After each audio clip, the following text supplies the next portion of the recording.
Long-billed curlews, a North American bird species, eavesdrop on prairie dog calls to detect approaching predators. Prairie dogs use distinct barks to signal threats from the air or ground.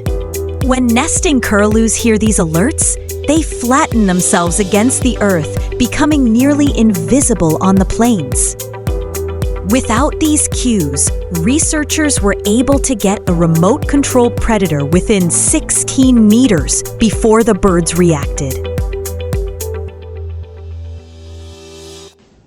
This is a brilliant example of how animals borrow each other's warning systems to survive.